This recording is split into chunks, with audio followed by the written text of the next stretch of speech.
De esta forma, dar inicio a la segunda etapa de este ciclo de conferencias del Foro Federal OETEC, provincia de Formosa. Señoras y señores, a continuación, ¿qué es el PET y para qué sirve? La misma estará a cargo del doctor Cristian González. El doctor Cristian González es un médico especialista en diagnóstico por imágenes, médico del servicio PET-CT de la Fundación Centro Diagnóstico Nuclear y jefe del servicio PET-CT de diagnóstico Maipú Vicente López, provincia de Buenos Aires. Jefe del servicio PET-CT de Ciencia y Tecnología en Imágenes La Plata. Subjefe del Departamento de Diagnóstico por Imágenes del Instituto de Oncología Ángel Rofo de la Universidad de Buenos Aires. Señoras y señores, con ustedes el doctor Cristian González. Bueno, muchas gracias por la invitación. La verdad, un placer estar acá en Formosa, la primera vez que he venido. Y muy contento y con mucha expectativa en cuanto al equipamiento que se les viene en el corto plazo, lo cual creo que van a ver reflejado notorios cambios en cuanto a lo que es la práctica médica oncológica, tanto a nivel diagnóstico como a nivel tratamiento. Van a ver que van a ir viendo los resultados rápidamente en cuanto a los cambios en función de los avances que se vienen. Bueno, yo me dedico a hacer PET-CT desde hace casi 8 años en mi práctica diaria y fundamentalmente basado en las aplicaciones clínicas en oncología, así que de eso voy a tratar de hablar. Voy a empezar hablando un poquito en cuanto a generalidades de qué se trata el PET-CT, para qué sirve y lo más importante de todo, desde el punto de vista médico-clínico, cuándo está indicado, cuándo no está indicado, y que eso es quizás lo más trascendente en cuanto a lo que es la parte médica clínica, que es lo que en mi caso hago.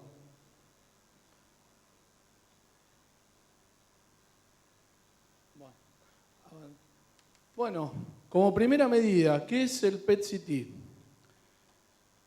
Es un estudio no invasivo de cuerpo entero. ¿A qué llamamos estudio de cuerpo entero? Es un estudio que se hace desde la base del cráneo hasta tercio medio de los muslos. Eso es lo que se denomina cuerpo entero. Hay situaciones particulares en determinadas patologías que hacemos el estudio desde la cabeza hasta los pies, como son aquellas patologías que sabemos que tienen gran diseminación sistémica, como puede ser un mieloma múltiple, los melanomas, los linfomas cutáneos, o en los casos de diferentes tumores que asienten en los miembros inferiores, en donde barremos también los miembros inferiores. Pero si no, cuando uno pone PET corporal total en el pedido, de rutina es desde la base del cráneo hasta tercio medio de muslo. Es un estudio que permite unir dos modalidades y obtener información metabólica. Esa información metabólica es gracias al PET, que quiere decir tomografía por emisión de positrones, que es un estudio de medicina nuclear que utiliza radiofármacos. Y por otro lado, lo une con la información anatómica que nos da la tomografía computada. Todo eso en un solo método de estudio, que yo ahora les voy a mostrar cómo son las imágenes. No, volvé para atrás, por favor. El radiotrazador que más utilizamos es lo que se llama 18-FDG o 18-fluorodesoxiglucosa. En oncología es el más ampliamente utilizado y difundido. Lo inyectamos por vía endovenosa. El fundamento de inyectar este radiofármaco es el siguiente. Todos aquellos procesos que están en hipermetabolismo van a consumir más glucosa que la utilizan como sustrato energético. Por ende, este radiofármaco, al ser un análogo de la glucosa, utiliza los mismos transportadores de membrana que utiliza la glucosa para ingresar a la célula y se va a acumular de la misma manera que la glucosa. Los procesos tumorales, las neoplasias malignas, habitualmente la gran mayoría están en hipermetabolismo por encima de los tejidos normales. Por ende, van a consumir más glucosa y por lo tanto van a consumir más FDG. Y eso nosotros lo vamos a ver reflejado después en una imagen. Las células incorporan, como les decía, la FDG y por distintas situaciones intracelulares enzimáticas queda atrapada dentro de esa célula la molécula de FDG, que no es otra cosa que la glucosa, la desoxiglucosa, marcada con el radiofármaco que es el flúor 18, F18. Una vez que la molécula está dentro de la célula, queda atrapada e emite una señal radiactiva que por diferentes procesos de software se transforma finalmente en una imagen que nos vemos nosotros. Todos esos fenómenos físicos que van ocurriendo en cuanto a la generación de la imagen es territorio puro y exclusivo de los ingenieros y de los físicos dedicados a las bioimágenes. A nosotros nos llega finalmente la imagen ya procesada, que es lo que interpretamos. Pero tenemos un gran problema. Hasta ahí veníamos bárbaros. Los procesos inflamatorios, cuando están en actividad, cualquier proceso inflamatorio infeccioso, una neumonía, una sinusitis, una angina, lo que fuera, también van a consumir más glucosa por un aumento del metabolismo. Entonces, muchas veces son nuestra principal causa de falsos positivos. Entonces, ¿qué es lo que intentamos hacer todo el tiempo? Minimizar todo proceso inflamatorio infeccioso que tenga el paciente al momento de venir a hacerse el examen. Con lo cual, si el paciente se está tratando de una sinusitis y nosotros tenemos que evaluar, por ejemplo, un cáncer de tiroides, el paciente en ese momento no se va a realizar el estudio, tiene que tratar su proceso sinusítico. Una vez que completa el tratamiento antibiótico y demás, ahí recién viene a hacerse el estudio. Porque ustedes saben bien, por ejemplo, si tienen una angina o algún proceso así, se inflaman los ganglios y esos ganglios inflamados, no tumorales, a nosotros nos van a captar de la misma manera que si fuera un ganglio metastásico tumoral. Con lo cual, en toda la práctica siempre minimizamos y descartamos en la medida que podemos todo proceso inflamatorio. Y eso lo logramos muchas veces haciendo lo siguiente: todos los pacientes que vienen a hacerse un estudio de PET son interrogados por personal nuestro médico y le hacemos un interrogatorio que muchas preguntas quizás no tienen nada que ver con la patología. Por ejemplo, le preguntamos si tuvo una infección dentaria en los últimos 3-4 meses para minimizar todos esos procesos inflamatorios y así en diferentes lugares.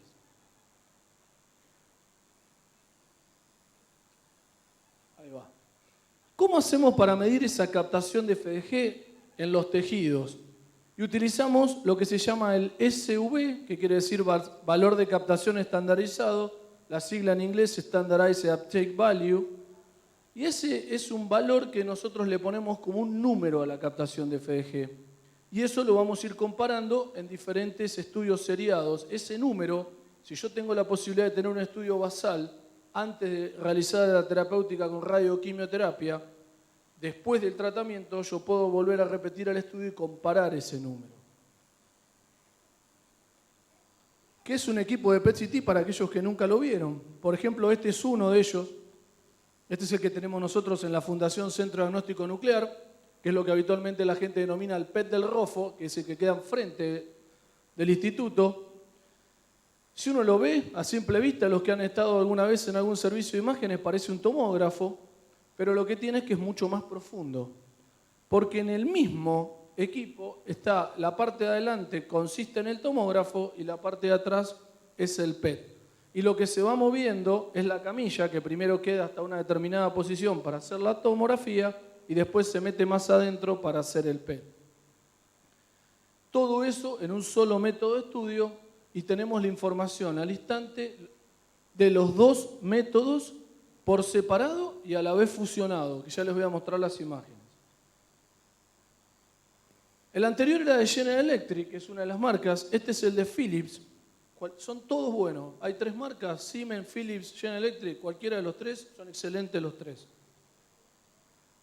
Tiene separados el tomógrafo y el PET, que es el que está atrás, por un espacio en el medio, y esta la pongo más que nada para graficar lo que sería la parte del tomógrafo y la parte del PET. Y lo que se mueve es la camilla. ¿Cómo está constituido habitualmente un servicio de PET? Este también todas las imágenes que les voy a mostrar son de la Fundación Centro Diagnóstico Nuclear. Esta ventanita que ven acá es la que nos comunica con el área de radiofarmacia del ciclotrón. Y en este, que parece una pavita completamente plomada, que le denominamos vial, es donde nos entregan el material radiactivo, en este caso la FDG. El técnico utiliza esta pantalla de fraccionamiento, él ve por esta ventanita de vidrio, todo esto está completamente plomado y acá hace el fraccionamiento de la dosis estipulada para cada paciente en función de su peso, por eso a todos los pacientes antes de hacer el estudio los pesamos. Eso es transportado en este aparatito que le denominamos chancha, la chanchita, la llevamos, es este que está acá, y este es el inyectorio, el sillón dentro del inyectorio, donde el paciente se sienta, se le inyecta la medicación y permanece 1 hora sentado. Y este es el equipo visto desde la ventana de la consola del técnico. Como el paciente que tenemos,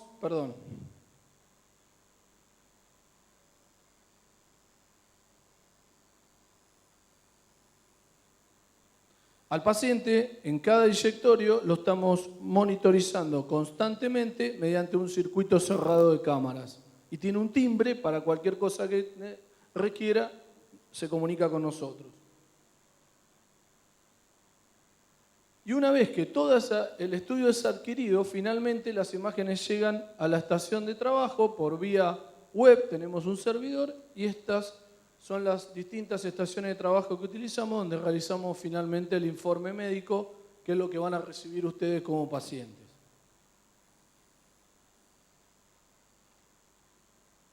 Entonces, tomando como punto de partida siempre al paciente en el centro, fíjense la cantidad de gente que en un servicio de PET o un servicio de ciclotrón, en el caso de aquellos PET que lo posean, como va a ser el de acá, que va a tener PET y ciclotrón con servicio de radiofarmacia, trabajan el servicio del ciclotrón y radiofarmacia, donde trabajan bioquímicos, químicos, farmacéuticos, radioquímicos, ingenieros. El servicio de PET-CT, que básicamente está formado por los técnicos, por los médicos, por los administrativos y por los físicos, que son los que constantemente están calibrando el equipo, constantemente haciéndole el mantenimiento de las imágenes y tratando siempre de mejorar y obtener la mejor calidad de imagen con la menor dosis posible de radiación. Y este es el flujo de trabajo que habitualmente tenemos en la fundación. Una vez el paciente llega, se le hace la historia clínica, independientemente de la historia clínica que traiga del médico. Para los médicos que estén acá, por favor, cuanto más datos nos pongan, para nosotros es sumamente relevante. Al paciente se le administra el contraste oral, como que se le da una tomografía computada, se lo pesa, se lo mide y se le toma la glucemia. Eso lo hacemos de rutina porque eso nos permite después poder calcular el SV, que es la medición que hacemos. Se le inyecta el radiofármaco. El paciente aguarda, en el caso de la FDG, 60 minutos sentados en el sillón. Una vez que pasan esos 60 minutos, que es el tiempo que necesitamos para que haya una adecuada captación en todo el organismo de la FDG, pasa al equipo, el técnico lo acomoda, se adquieren las imágenes, se controla el estudio y después finalmente nosotros las interpretamos. Aproximadamente desde que el paciente llega hasta que sale son 2 horas, ya que el paciente entra, hace la parte administrativa, comienza a tomar el contraste oral, después una vez que se lo inyecta hasta 60 minutos sentado en el inyectorio y después está unos 20-30 minutos propiamente dicho dentro del equipo. Y después, una vez que se corroboraron que las imágenes salieron bien y que no hay que hacer ninguna otra toma ni ninguna otra consideración, entonces al paciente finalmente se le puede decir que puede ir a su casa. Entonces, ustedes se preguntarán cómo son las imágenes.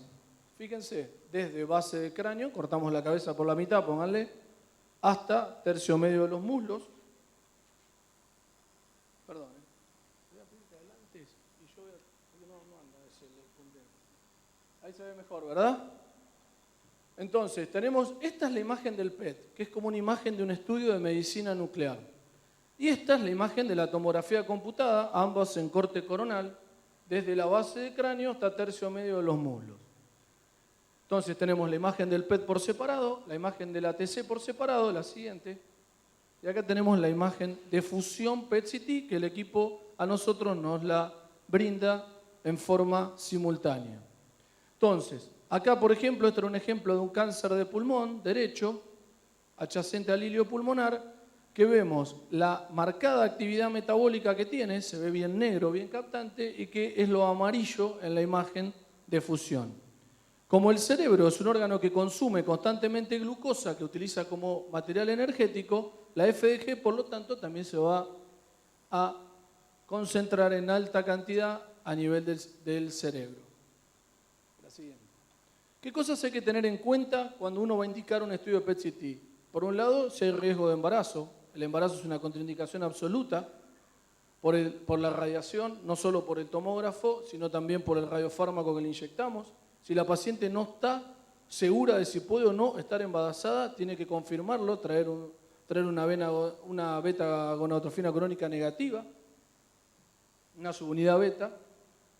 Los pacientes diabéticos, necesitamos saber si el paciente es diabético y si es insulino dependiente o si solamente toma hipoglucemiantes orales, no tanto por el daño que le ocasionemos al paciente haciéndole el estudio en cuanto a su diabetes, sino porque el exceso de esa glucosa que tenga en sangre nos compite con nosotros, con la FDG que le inyectamos.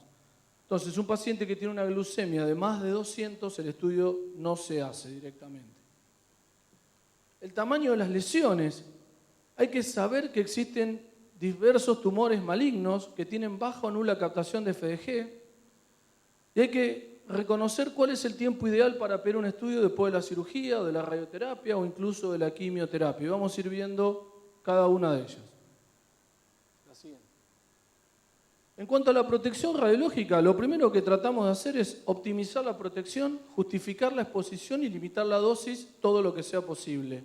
La siguiente. Nosotros, desde el punto de vista médico, y lo que va a abocar básicamente mi charla, es de tratar de justificar la exposición, o sea, justificar el pedido de PET, cuándo está indicado y cuándo no está indicado, para no hacer un estudio innecesario que no brinde ninguna información. El estudio tiene que dar información, tanto positiva o negativa, pero tiene que dar información. La siguiente. ¿Y cuál es el principio de optimización que utilizamos? El principio de ALARA en inglés, que sería tan bajo como sea razonablemente alcanzable. Es decir, que la exposición radiológica que nosotros vamos a utilizar tiene que estar lo más limitado posible, pero dentro de la obtención de una calidad de imagen que sea lo suficientemente razonable y beneficiosa para arribar al diagnóstico. La siguiente. Y entonces, todas las indicaciones, fundamentalmente, deben estar debidamente justificadas. La siguiente. Siguiente. Cuando hablamos del tamaño de las lesiones, el PET-CT tiene un límite de la resolución del PET que está entre los 6 a 8 milímetros, con lo cual lesiones más chiquitas las vamos a ver en la tomografía, pues son tomógrafos multi-slice, pero no vamos a poder caracterizarlas en PET. ¿Qué significa eso? Que yo no sé si es que la lesión no capta porque es benigna o si la lesión simplemente no capta porque es muy chiquita. Entonces, el PET no detecta microlesiones. Por ejemplo, acá tenemos una tomografía, la imagen del PET y la imagen de la fusión. Todos estos nódulos pulmonares son metástasis. Y fíjense que las más grandes captan, pero las más chiquitas, que también son metástasis, no captan. Pero no captan porque están por debajo de este tamaño. Entonces, cuando uno evalúa una lesión, si tiene una lesión informada en una tomografía que mide 4 milímetros, no estaría indicado pedir un PET. La siguiente. Y por otro lado, hay que saber reconocer cuáles son los estudios que tienen baja captación de FDG. La gran mayoría captan en forma moderada e intensa, sobre todo intensa. Pero esta lista que está acá, por ejemplo el cáncer de próstata, riñón, suelen captar muy poco y a veces, a pesar de tener la lesión tumoral bien presente, bien activa, desde el punto de vista del PET es negativo. La siguiente. Entonces, para eso, para todo este tipo de tumores, se están tratando de ir desarrollando diferentes nuevos radiotrazadores que suplan el déficit de la FDG. La siguiente. Y, por ejemplo, este es un caso de un cáncer de próstata que utilizamos otro radiotrazador que es con colina, que la podemos marcar con carbono o la podemos marcar con flúor. No importa eso, pero lo que les quiero mostrar es lo siguiente. La siguiente. A este paciente con cáncer de próstata le piden el estudio porque había comenzado a aumentar los valores de PSA en el laboratorio, entonces sospechaban que el tumor había vuelto. este paciente tenía este pequeño ganglio visto en la tomografía computada, tanto en el estudio de la FDG como de la colina, y fíjense que con FDG es negativo y con colina es completamente positivo. Y esto es por la falta de especificidad que tiene y sensibilidad la FDG para el cáncer de próstata. Solamente el 10% captan FDG. Para eso se ha creado la colina, que básicamente se utiliza más que nada para el cáncer de próstata, entre otras indicaciones. Entonces, ¿cuáles son las principales limitaciones? Ya vimos el tamaño, 6 a 8 milímetros. Lo que esté por debajo o cercano a los 8 milímetros, por ahí no va a captar. Lo siguiente. Y después, la principal causa de falsos positivos son los procesos inflamatorios infecciosos, como les comenté al principio. Entonces, si uno va a pedir un estudio de PET-CT, luego de la cirugía o de la radioterapia, debe dejar pasar por lo menos, como mínimo, 2 a 3 meses. Lo ideal es 3 meses. Si se puede más, mejor. ¿Para qué? Para disminuir todos los fenómenos inflamatorios, postquirúrgicos y postactínicos, y poder evaluar perfectamente la zona, porque si no, no vamos a poder diferenciarlo. La siguiente. Ahora, si el médico lo que quiere hacer es estadificar a distancia y no le importa la zona recientemente irradiada u operada, no habría ningún problema en pedir el estudio, ya que nosotros evaluamos el cuerpo entero. La siguiente. ¿De dónde nos basamos nosotros para todas las indicaciones del PET? Y hay muchas guidelines, y las que más utilizamos son estas que están graficadas acá, en donde los distintos tipos de tumores nos va diciendo cuándo está indicado y cuándo no. Estas son las guidelines americanas del PET-PROS. Esta es las guidelines del Reino Unido, que las usamos muchísimo, las europeas y las canadienses, que también están muy desarrolladas en cuanto al FDG. La siguiente. De todo eso, en Estados Unidos se han juntado el Colegio Americano de Radiólogos con la Sociedad Norteamericana de Medicina Nuclear, la Asociación Americana de Oncología, y todos han creado lo que se llama el National Oncology PET Registry, de donde se basa el sistema de salud Medicare y Medicaid de Estados Unidos para aprobar o no la utilización del PET en determinado tumor. La siguiente, y fíjense que tanto en la evaluación inicial como en la reestadificación luego del tratamiento, en la mayoría de los tumores más comunes está considerado, ahora fíjense el cáncer de próstata, NC no cubierto. O sea, ellos lo tienen bien tabulado y todo esto sale de todas estas asociaciones que se han juntado. La siguiente. En nuestra casística, la siguiente, en la fundación, y coincide con la mayoría de las casuísticas de distintos centros mundiales, el principal pedido de PET es en los linfomas, seguido por el cáncer colorectal, pulmón y mama como los 4 más importantes, y son los que les voy a mostrar algunos pequeños ejemplos como para ir ilustrando lo que voy diciendo. La siguiente. Entonces, ¿para qué podemos utilizar el PET en oncología? Por un lado, para el diagnóstico de una lesión primaria, para saber si es maligna o benigno, para poder tratar de decir si es o no, después la anatomía patológica lo confirmará, para estadificarla y ver si hay extensión locorregional o a distancia, y en la reestadificación para detectar si el tumor volvió, si se recidió o hubo recurrencia. Para evaluar la respuesta al tratamiento con radio y quimioterapia, si tengo un PET antes del tratamiento, hace el tratamiento y después yo tengo otro, puedo compararlos. Para seleccionar el sitio de biopsia, ahora les voy a mostrar, y para la planificación del tratamiento radiante, como ya les mostró la doctora Roth. Vamos a empezar tres palabritas de los 4 tumores que dijimos que son nuestro máximo número de pedidos. Cáncer de pulmón, la siguiente. Uno de los pedidos es para caracterizar un nódulo pulmonar indeterminado. O sea, un paciente viene con un nódulo pulmonar, no sabemos si es benigno o maligno, pero fíjense qué importante este dato, que al menos mida 1 centímetro o por 8 a 10 milímetros, porque si mide por debajo no vamos a poder hacer nada. Para estadificar el cáncer de pulmón en células no pequeñas, que es el que más nos utilizan, y como dijo la doctora, para delimitar el volumen tumoral en la planificación de la radioterapia. Son las indicaciones del PET-PROS en cuanto al cáncer de pulmón. Muy puntuales, muy bien dirigidas, y estas son las 3 indicaciones que tiene. La siguiente y la siguiente. Los criterios de Fleischner son los que se utilizan desde el punto de vista tomográfico y en cuanto a los factores de riesgo para determinar cuándo está indicado un estudio y cada cuánto hay que pedirlo. ¿Y el PET cuándo entra? Cuando el nódulo mide al menos más de 8. ¿Sí? antes siempre está la tomografía computada. O sea que un nódulo más chico se sigue con tomografía, no se sigue con PET. La siguiente. Entonces, la siguiente. Ahí nomás. Entonces, tenemos nódulo pulmonar solitario. Tenemos este nódulo pulmonar acá en el pulmón derecho, está en la tomografía computada, y uno parecido en otro paciente. Uno capta, es un nódulo maligno. Este no capta nada, es benigno. Si fue así, pero si fuera tan sencillo, le pediríamos PET a todo el mundo. Lamentablemente, la cosa no es tan fácil. La siguiente. Si el nódulo nunca captó y era un nódulo que estaba por arriba del centímetro, entonces ese paciente lo que hay que hacer es seguirlo con tomografía computada y ver si crece o no crece. Ahora, si el nódulo captó y cuanto mayor sea el valor del SUV, sobre todo mayor a 2,5, que es un número que se puso al inicio, ese nódulo estaría autorizado a ser evaluado y tratar de conocer su histología. La siguiente. Ahora, ¿qué pasa con los nódulos que uno podría decir captan menos de 2,5? No están ni acá ni acá, están en el medio. La siguiente.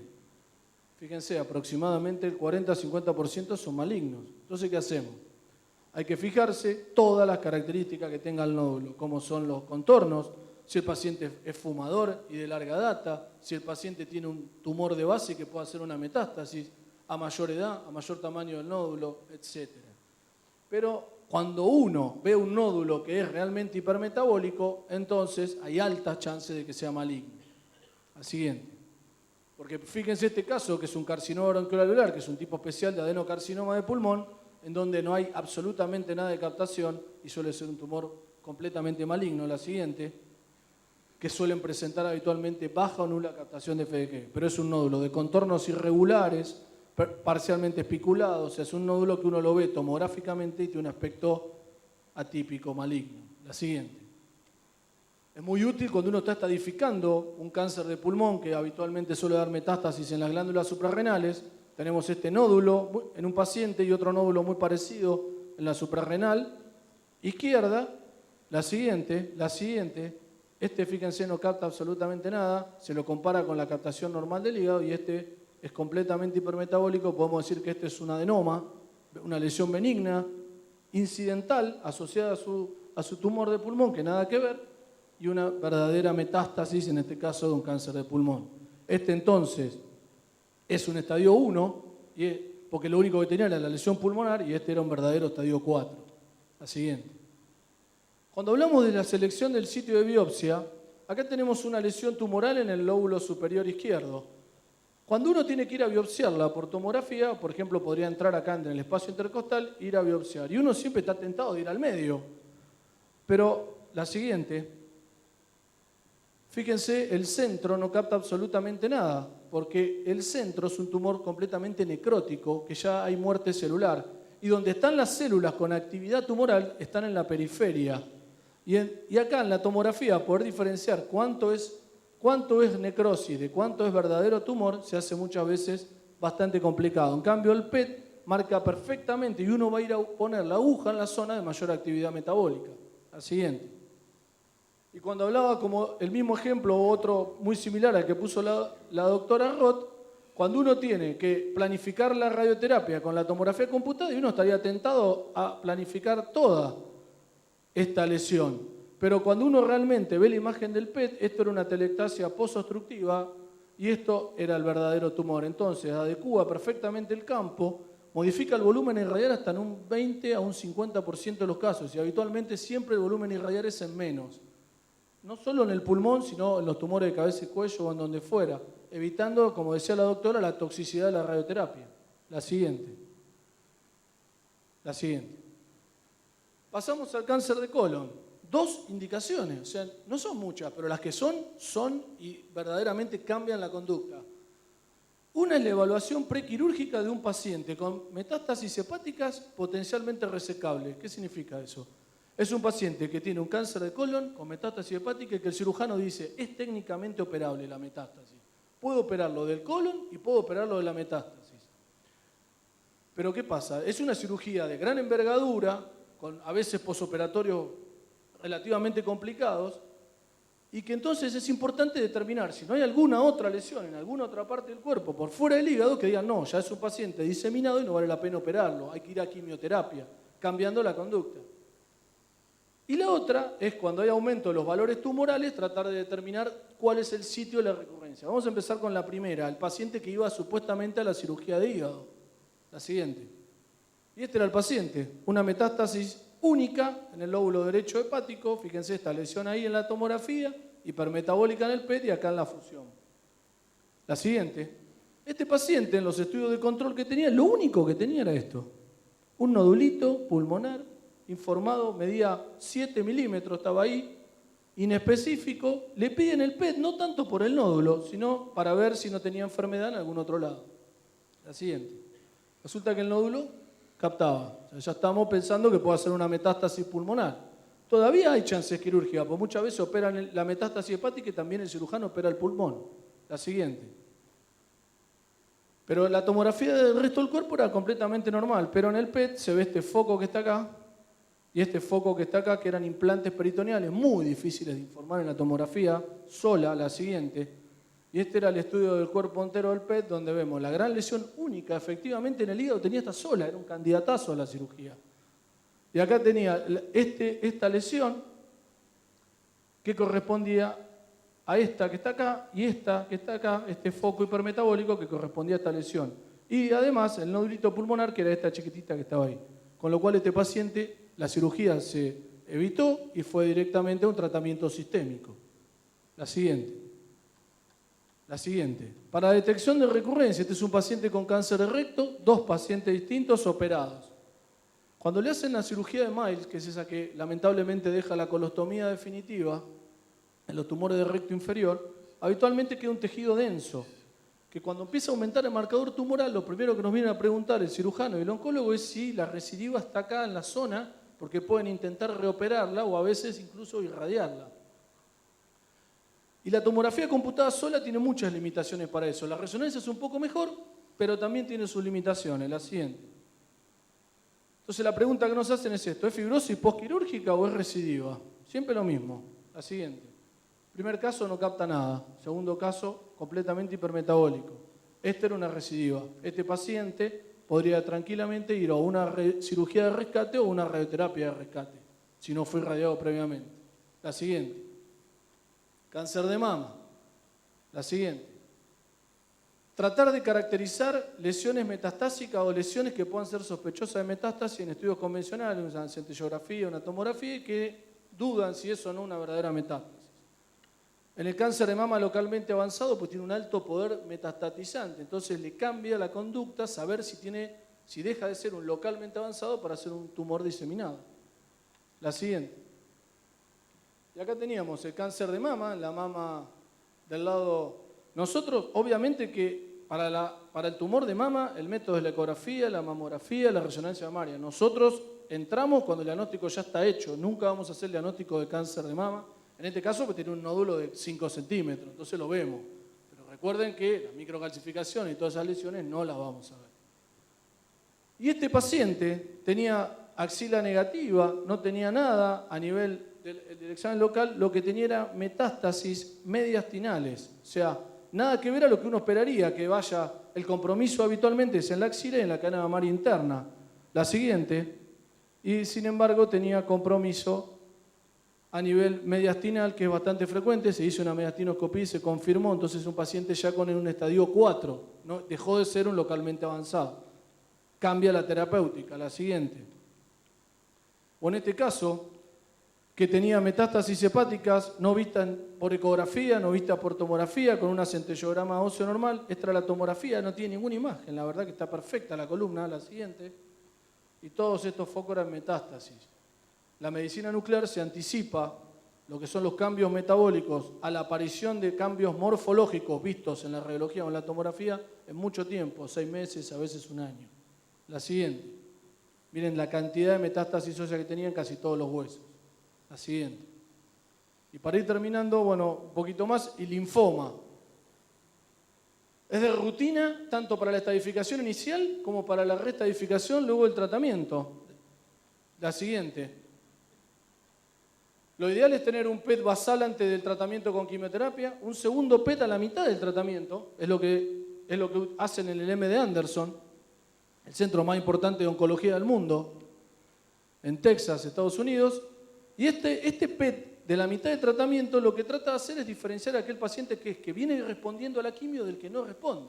Porque el que no responde, ¿para qué vamos a continuar con todos los ciclos que falta si ya no está respondiendo? Porque el 80-90% de las respuestas se da al inicio del tratamiento. Entonces, ese paciente, la enfermedad continuaría progresando, la quimioterapia daría toxicidad y todos los gastos que acarrea. Entonces, si yo ya determino que el paciente es no respondedor, o cambio el esquema de quimio o a lo sumo podría aumentar la dosis. Y al final, el tercer PET, una vez que terminé el esquema de quimio en aquel paciente que era respondedor, para ver si le quedó enfermedad o no, y tengo que seguir un tratamiento o puede quedar en control. Fíjense qué importante cómo decidimos con el PET si el paciente sigue tratamiento o no. La siguiente. Acá tenemos todas lesiones ganglionares en un linfoma, axilares, en el ilio, en las cadenas ilíacas, todos estos focos. Antes de la quimio, la siguiente. Después de la quimio, desaparecieron todas. La siguiente. Este era el estudio de cuerpo entero, el MIP. Todos estos focos y después nada. Con lo cual el paciente tuvo una respuesta bárbara. Ahora, acá ya había terminado el tratamiento y le quedó toda esta masa en la tomografía. Entonces no sabían si tenía actividad o no. La masa está. La siguiente, no capta, se la compara con todas las estructuras del mediastino. Si no capta, este paciente queda en control. Si capta, tienen dos opciones el oncohematólogo. O hace 2 ciclos más de quimioterapia, o consolida, o consolida con radioterapia. Fíjense qué importante es el momento cómo decidimos con ellos el cambio de conducta. La siguiente. O acá otros 2 pacientes que le queda esta misma lesión a nivel del mesenterio, un caso y otro, la siguiente. Este caso no hay ninguna captación que sobresalga, quedó en control. Este paciente tenía estos 2 focos, continuó con 2 ciclos más de quimio. La siguiente. Y PET-CT no es solamente FDG, como les mostré la colina. Fíjense la lista que hay en el mundo. Acá en Argentina tenemos poquitos todavía, pero bueno, va creciendo. La siguiente, nosotros en la fundación, al tener ciclotrón, ustedes también van a tener ciclotrón, con lo cual van a tener la posibilidad de producir todos estos. En Buenos Aires, junto con Fleni, que somos los únicos que tenemos ciclotrón en el mismo lugar, somos los únicos que podemos trabajar con esta batería de radiotrazadores. Y fíjense, tenemos un montón. El fluoruro de sodio para las lesiones óseas, la colina, como les mostré, para el cáncer de próstata, la metionina para los tumores cerebrales, el galio para los tumores neuroendocrinos. La siguiente. Este era, por ejemplo, un ejemplo de un fluoruro, un paciente con un osteosarcoma y metástasis que captaban. La siguiente. La metionina se utiliza para los tumores del sistema nervioso central. Es el método ideal para diferenciar entre una radionecrosis de una enfermedad activa cuando el paciente tiene un tumor cerebral que es irradiado. La colina, el ejemplo que les mostré al inicio, la siguiente. Ahí tenemos la imagen que no captaba y la imagen que captaba, la siguiente. Pero ese mismo paciente también tenía una metástasis ósea, muy chiquitita, la siguiente, con FDG completamente negativa, con colina positiva. La siguiente. Y finalmente, la imagen del galio. Este era un paciente que le hicieron una biopsia a todas estas lesiones hepáticas, eligieron la más cercana para hacer la biopsia, el diagnóstico fue tumor neuroendocrino y nos pidieron el PET a nosotros para tratar de dilucidar cuál era el sitio del tumor primario que generaba esas metástasis en el hígado. La siguiente, y el tumor era este pequeño tumorcito que estaba acá, que era un tumor en el intestino delgado. La siguiente, operaron el intestino delgado y después trataron con tratamiento con análogo de somatostatina la metástasis hepática. La siguiente. Entonces, para concluir, algunas de las consideraciones que ya les mostró la doctora. Es una forma de interacción entre la medicina nuclear y el diagnóstico por imágenes. Gran avance en el campo de las imágenes. Es un método dinámico que une la información metabólica con la definición anatómica. Provoca un cambio en la toma de conductas en el paciente oncológico y fíjense, la siguiente. Evita la realización de cirugías innecesarias, adecúa los campos de radioterapia, evita continuar con tratamientos que son ineficaces, de esa manera reduce la toxicidad y costos. Algo fundamental, la práctica debe estar debidamente justificada. La siguiente, tiene sus limitaciones, el tamaño, los procesos inflamatorios, hay que conocerlas, no es mágico el método.